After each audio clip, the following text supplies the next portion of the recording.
అది 12 గంటల సమయం. శివ ఒంటరిగా తన గదిలోనే నిద్రపోతున్నాడు. అప్పుడు ఎవరో ఒక స్త్రీ తలుపులు కొడుతూ, దయచేసి లోపల ఎవరున్నారో తలుపు తీయండి, ప్లీజ్ తలుపు తీయండి అంటూ ఏడుస్తుంది. ఆ శబ్దాలు విన్న అతను, ఇంత రాత్రి వేళ ఎవరబ్బా అని అనుకుంటూ వెళ్లి తలుపు తీస్తాడు. వెంటనే ఆమె లోపలికి పరిగెత్తుకుంటూ వచ్చి ఒక చోట కూర్చుని, సార్ ముందు తలుపులు వేయండి. ఎవరండి మీరు? ఇంత రాత్రి వేళ ఏంటి, ఏమైంది అంత కంగారు పడుతున్నారు? ముందు తలుపు వేయండి సార్, ఆ దొంగలు నా వెంట పడుతున్నారు. సరే అని శివ తలుపులు వేసి, ఇప్పుడు చెప్పండి, అసలు ఎవరు మీరు, ఏం జరిగింది? అందుకు ఆమె ఏడుస్తూ, సార్ మాది హైదరాబాద్, నేను ఇక్కడ ఉద్యోగం కోసం వచ్చాను, నాకు ఇక్కడ ఎవ్వరూ లేరు, నేను ఒక రూమ్లో ఒంటరిగా ఉన్నాను. ఇప్పుడు నేను అక్కడికి వెళుతూ ఉండగా నా స్కూటీ పంచర్ అయింది. నేను దాన్ని అక్కడ పెట్టి వస్తుండగా ఎవరో 2 దొంగలు నా వెంట పడ్డారు. ఏమీ అనుకోకపోతే ఈ రోజు నేను ఇక్కడే ఉండొచ్చా? సరే ఉండండి, కానీ రేపు ఉదయాన్నే వెళ్ళాలి. అందుకు ఆమె సరే అంటుంది. ఆ మరుసటి రోజు ఉదయం కాగానే ఆమె అక్కడి నుండి వెళ్ళిపోతుంది. శివ నిద్రలేచి వచ్చి చూస్తాడు. ఆమె ఎక్కడా కనిపించదు. తన మనసులో, ఈ అమ్మాయి భలే వింతగా ఉంది, కనీసం మాట కూడా చెప్పకుండా వెళ్ళిపోయింది అనుకుంటుండగా ఆ అమ్మాయి మళ్ళీ తిరిగి వచ్చి, సార్ నన్ను క్షమించండి, నిన్న రాత్రి అంతా ఎక్కడికి వెళ్ళావని చెప్పి మా ఇంటి ఓనర్ నన్ను తన ఇంట్లో ఉండకూడదని ఖాళీ చేయించింది. నేను ఎక్కడికి వెళ్ళాలో అర్థం కాక మళ్ళీ మీ దగ్గరికే వచ్చాను, మీరు కాదంటే నేను చచ్చిపోతాను అని ఏడుస్తుంది.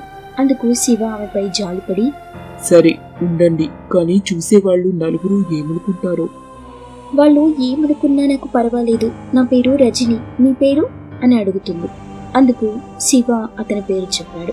అలా కొన్ని రోజులు గడిచాయి. వాళ్ళు ఒకే ఇంట్లో ఉండడంతో ఒకరి మీద ఒకరికి ప్రేమ కలుగుతుంది. వాళ్ళిద్దరూ పెళ్లి కూడా చేసుకుంటారు. శివ చాలా సంతోషంగా తన మనసులో, నా పెళ్లి ఇలా జరుగుతుందని నేను అనుకోలేదు అనుకుంటుండగా స్పృహ తప్పి కింద పడిపోతాడు. దాన్ని చూసిన రజని, అయితే ఇన్ని రోజులకి నా ప్రయత్నం ఫలించింది. వీడికి తెలియకుండా వీడి రక్తాన్ని తాగుతున్నాను. నాకు తెలిసి ఈ రోజు పూర్తి రక్తాన్ని తాగి ఇక్కడి నుండి మాయమైపోతాను అని అనుకుంటూ ఉండగా శివాకి మెలకువ వచ్చి పైకి లేచి చూస్తాడు. అప్పుడు రజనీ కళ్ళు దయ్యం కళ్ళలా ఎర్రగా ఉంటాయి. దాన్ని చూసి శివ భయపడుతూ, రజనీ, నీ కళ్ళేంటి అలా ఉన్నాయి అని అడుగుతాడు. ఆ మాటలకి రజనీ, ఏం లేదు, నా కళ్ళు బాగానే ఉన్నాయి, మీరెందుకు నన్ను చూసి అలా భయపడుతున్నారు? లేదు, నువ్వు చాలా వింతగా ఉన్నావు, కళ్ళు దయ్యంలాగా ఉన్నాయి, అసలు ఎవరు నువ్వు అని అడుగుతాడు. అందుకు రజనీకి కోపం వచ్చి దయ్యంలాగా మారి, అవును, నేను దయ్యాన్ని. ఈ విషయం కనుక్కోవడానికి నీకు ఇన్ని రోజుల సమయం పట్టింది. నేను ప్రతిరోజు నీ దగ్గర రక్తం తాగుతున్న విషయం కూడా నీకు తెలీదు.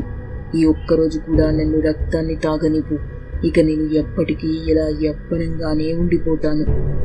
ఆ మాటలకి అతను చాలా భయపడుతూ, వద్దు, నన్నేం చెయ్యొద్దు అంటూ బయటకు పరిగెడతాడు. ఆమె కూడా అతని వెంట పరిగెడుతుంది. అలా అతను పరిగెడుతుండగా కాలికి రాయి తగిలే కింద పడిపోయాడు.